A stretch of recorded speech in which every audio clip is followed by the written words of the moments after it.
Hello guys, আসসালামু আলাইকুম। আসসালামু আলাইকুম। আমি আতিয়া। আমি আফসানা। আজকে আমরা ঈদের ব্লগ করবো আপনাদের, সেটাই দেখানোর জন্য আমরা ব্লগ শুরু করলাম। কালকে আমরা মেয়েদের যে ভিডিওগুলো দিয়েছিলাম ওগুলো এই ভিডিওর সাথে অ্যাড করে দেবো, আপনার সাথে দেখবেন। আর আমরা আজকে টুইনিং জামা পরেছি, কিন্তু আমার ছোট কিন্তু বড় হয়ে গেছে। তাই সেটা হলো গিয়া আমার একটা মামাতো বোন, ওর নাম স্মিতা। তুমি একটু পরিচয় দাও, হাই দাও। ওর মেহেদিগুলো আমি দিয়ে দিয়েছি। এটা মামি দিয়ে দিছিল, এটা আমি দিয়ে দিছিলাম। এটা কোনো কালার হয় না, ও তাড়াতাড়ি উঠাই ফেলছে, তো মানে একটু ছোট মানুষ তো রাখতে পারে না। আমাদের বাসার সব থেকে ছোট সদস্য, সে সারাদিন ওর মার সাথে থাকতে চায়, কিন্তু আমরা থাকতে দেই না।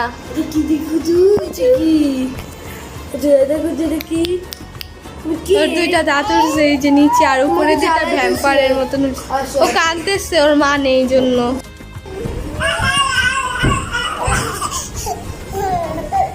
এই ফাতেমা, আমি তোমার কি হই?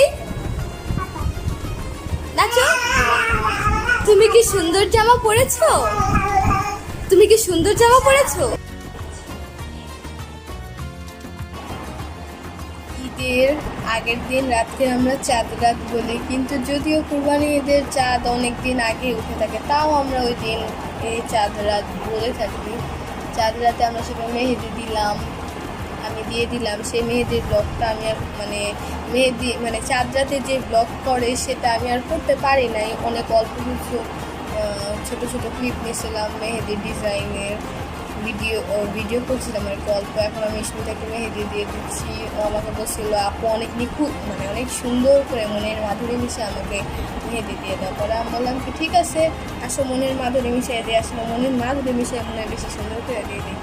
রাতিয়াকে দিয়ে দিলাম, নরেনকে দিয়ে দিলাম, আমি নিজে দিলাম। নিজেরটা অনেক সুন্দর করে দিই, তাই জন্য সবাই বলে নিজেরটা অনেক সুন্দর করে দাও আর আমাদের তেমন করে দাও। আসলে বুঝে না, কারোটাই কারো কাছে বেশি পছন্দ লাগে না, বুঝেন না। এখন আর নিজেরটা তো একটু স্পেশাল করে দিতে হয়, তা ওদেরটা অনেক সুন্দর করে দিয়েছে। আমার কাছে ওদেরটাই বেশি ভালো লাগে, আর ওদের কাছে আমারটা ভালো লাগে।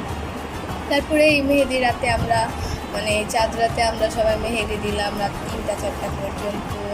তারপর গান শুনলাম, নাচানাচি করলাম, চা খাইলাম, তারপর ঘোরাঘুরি করলাম।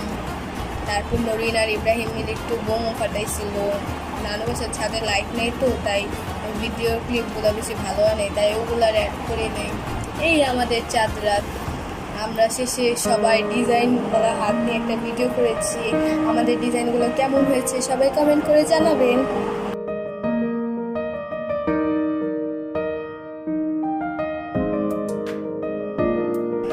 আমরা এখন মধু সিটি যাচ্ছি। ঈদ ব্লগ আমরা আর করতে পারি নাই, আমরা মধু সিটিতে বাকিটা কন্টিনিউ করব।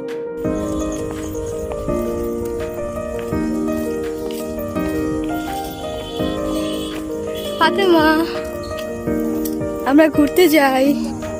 আরে ইব্রাহিম, আমরা মাস্তান ভাই, আমরা মধু সিটি যাই।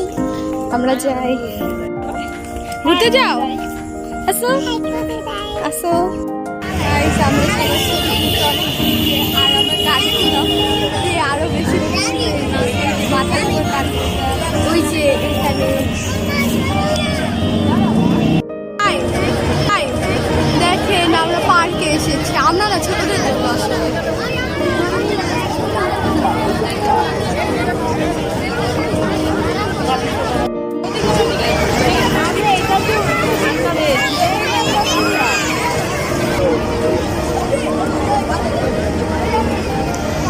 স্বর্ণা, নরিনা, তামান্না গেছে রাইডে উঠতে, মাথা ঘুরানো রাইড।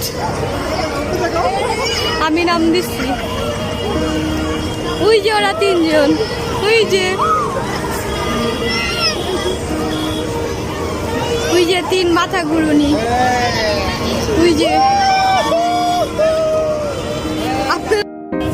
স্মিতা আর ইব্রাহিমের জন্য আমাদের তাদেরকে বাসায় নিয়ে তোলাই দিই।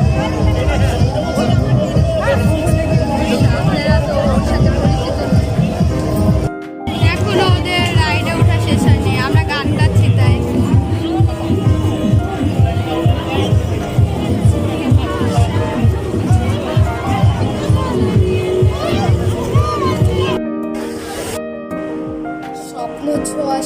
পার্কের ঠিক অপোজিটে গ্রিন ভিলে নামক এক রেস্টুরেন্ট আছে, সেটা দিয়ে আমরা গেছিলাম। মূলত ওটা হলো কি মধু সিটির যে বাড়িটা আছে, বিল্ডিংটা, সে পাশেই, একদম পাশেই গ্রিন ভিলে নামক। পরে আমরা যে আর বসাবসি নাই, একদম ডিরেক্ট আমরা রেস্টুরেন্টের ভিউ দেখানোর জন্য গেলাম, আমি, মামি আর বর্ষা মিলে। যেতে যেতে দেখলাম যে অনেকগুলো মাছ আর কি সাজায় রাখছে ফিশ ফ্রাইয়ের জন্য। পরে ওইটা আর দেখাইতে পারলাম না দূর থেকে, পরে আবারও গেলাম। এই রেস্টুরেন্টটা ডিফারেন্ট কি, যে হলো গিয়ে বাইরের সাইডে যেগুলো আর কি বাহিরের যে সিটগুলো দেয় আকাশের নিচে, খোলা আকাশের নিচে, ওগুলোর বেশিরভাগই আর কি দোলনার মতন। আর অন্যান্য যে ভিতরের আউটসাইড যেগুলো ছিল সেগুলো হলো কি বেতের সোফা বা হলো গিয়ে চেয়ার যেগুলো, ওগুলো দিয়ে বসে দেয়, মানে বসার সিস্টেম করে দিচ্ছে। রেস্টুরেন্টটা মোটামুটি বলতে গেলে অনেক ভালোই। পরে আমরা হাঁটতে হাঁটতে আবারও গেলাম, ঝর্ণা দেখছিলাম উপর থেকে। পরে ঝর্ণার ওদিকে গেলাম, যে মামি হলে গিয়ে সবাইকে দুষ্টামি করে ঝর্ণার পানি ছিটাচ্ছিল, সবাইকে আর কি, আমাকে আর বর্ষাকে। তো বর্ষা বলতেছে মামি পানি ছিটান না, ভিজে যাবো। পরে আমি আর কিছু বলি নাই, আমি একটু ভদ্র তো। তারপর আবারও আমরা হাঁটা দিলাম, হাঁটা দিতে দিতে দেখি যে স্বর্ণা, মামি, বড় মামি যারা ছিল, ভাইয়ারা, বোনেরা যারা ছিল, সব দেখে বসে আছে। ওরাও দেখে দোলনার মতন স্থানে বসছে এবং দোলনাও খাচ্ছে। তারপর আর কি নিয়ে গেলাম ওই যে মাছের ওই জায়গায় বিভিন্ন পদের মাছ ছিল, যেমন কাঁকড়া, কোরাল, তারপর তেলাপিয়া, রূপচাঁদা, চিংড়ি, এগুলো আর কি ওনারা ফ্রাই করে দেয় যারা আর কি ফিশ ফ্রাই এর জন্য যায়। পরে ফিশের অনেকগুলো আইটেমও ছিল।